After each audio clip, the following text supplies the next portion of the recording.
Listen, if I am going to pick on President Trump when I think he takes things too far, I'm going to do the same thing to the Democrats. Nancy Pelosi, I think, has gone a little bit too far. The wall, Trump's wall, while it may be many things, is not immoral. It is not. It is not immoral. It is a wall. It is not a symbol of immorality. It is a wall. It is a symbol of divisiveness. It is a symbol of, stay outness. But it is not immoral. And, as I think about what she probably meant by that, I'm going to have to assume that she meant as it relates to, people in need who are coming to the border seeking asylum. That she meant it is immoral to put a wall between them and their, and a potentially life-saving opportunity to seek asylum in this country. That's the only thing I can come up with that would even be immoral-ish. That said, it's not immoral. I do want to let you hear her comments in context, because I feel like taking just that one word doesn't do the whole thing justice. So take a listen. The president cannot hold public employees hostage because he wants to have a wall that is not effective in terms of its purpose, not cost effective in terms of what the opportunity cost it is of federal dollars to spend. And the president has said Mexico's going to pay for this. Come on, let's anchor ourselves into reality. No, it has nothing to do with politics. It has to do with the wall is an immorality between countries. It's an old way of thinking. So, look, I can also say that most of what she said there I agree with, but it's not immoral. I could make the excuse that, again, she was talking about asylum seekers. I could also make the argument that holding the government workers hostage in this way, in the midst of this battle between the left and the right about the wall, is immoral. I mean, I could accept that argument to some extent. It is not good behavior to cause 800,000 plus Americans to suffer and to potentially, severely damage their lives in a multitude of ways over something that they have no say in, no control over, and, didn't cause in any way.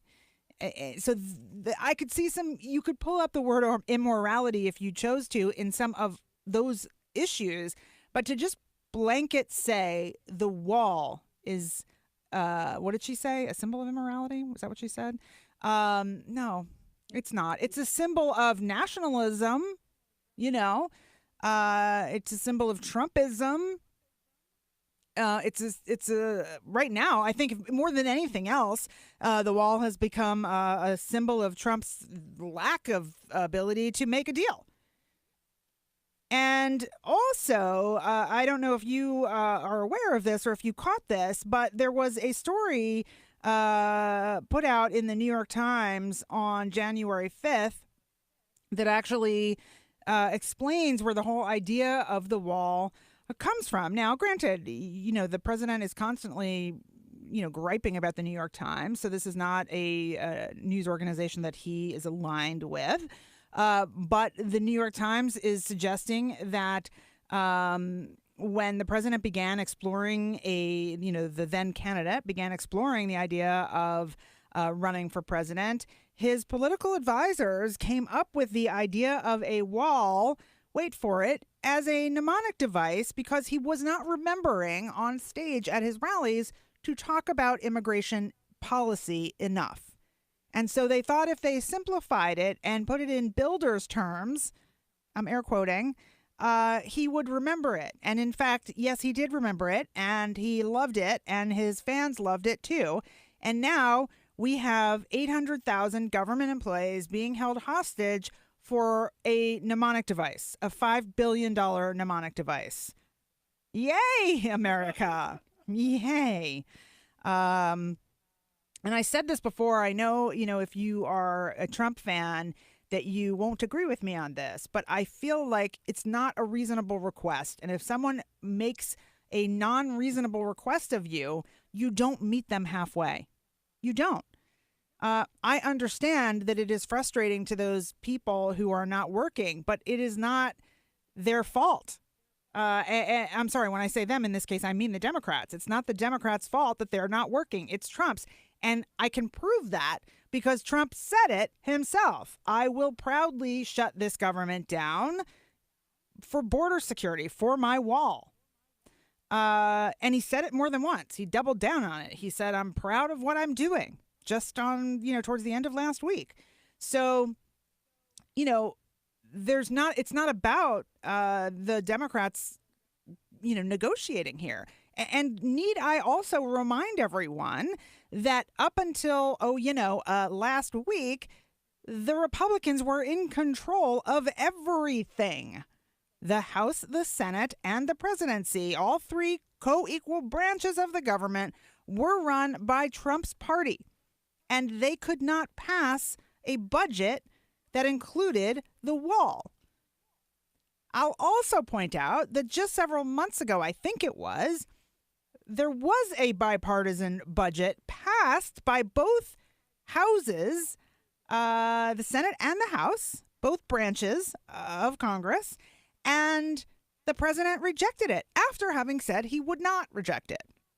So how do you negotiate with someone who is all over the place? I will, I won't, I might, I can't, I will, I won't. How do you even have a rational conversation under those circumstances? The president is now trying to become the king.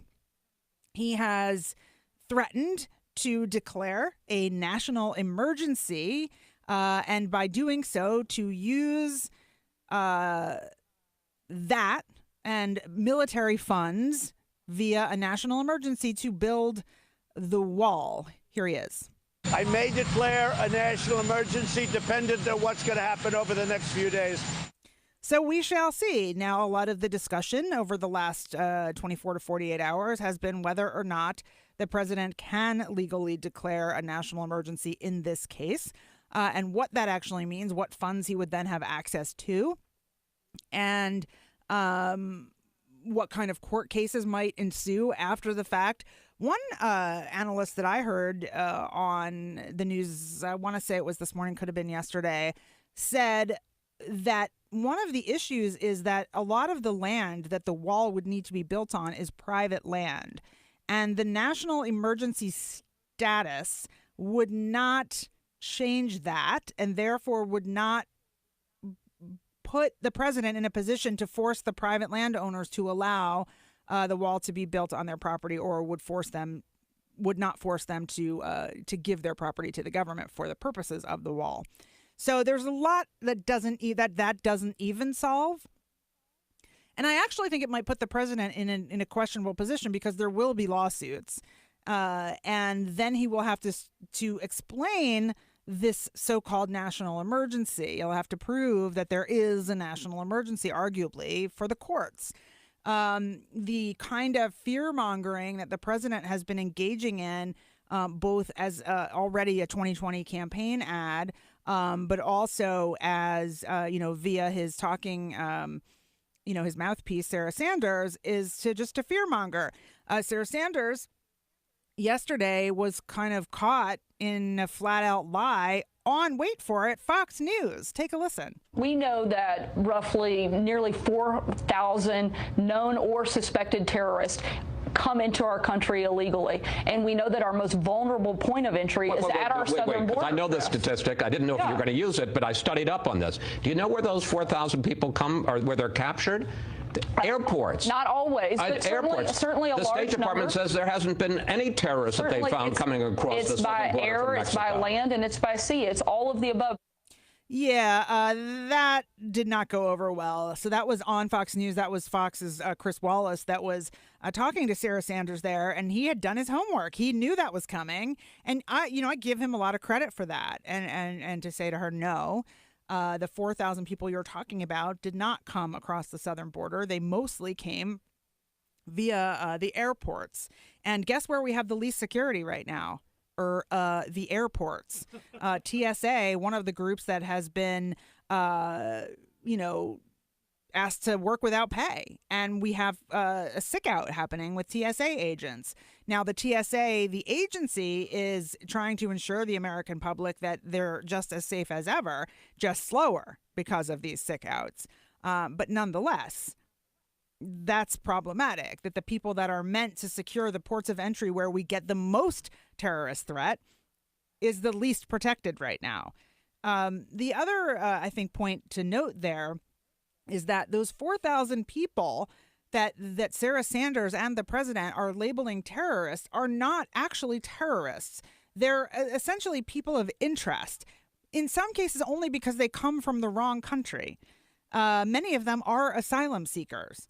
And many of them are literally just from the wrong place or are on a watch list because their name is the same as somebody else whose name is linked to terrorism in some way. There is, and again, you feel free to fact check me on this because I'm pretty sure I have this right, but there is no, within that number of that 4,000, there's no evidence that any of those people have committed any kind of terrorist act or, to my knowledge, even crime. That may be pushing it a little too far. There's probably somebody who stole a candy bar. But let's just say there's nobody who has committed a terrorist act from that group. Or has been arrested or detained in any way beyond that, who they're saying this is part of a terrorist plot that we've stopped or anything like that. So this is all a dog and pony show.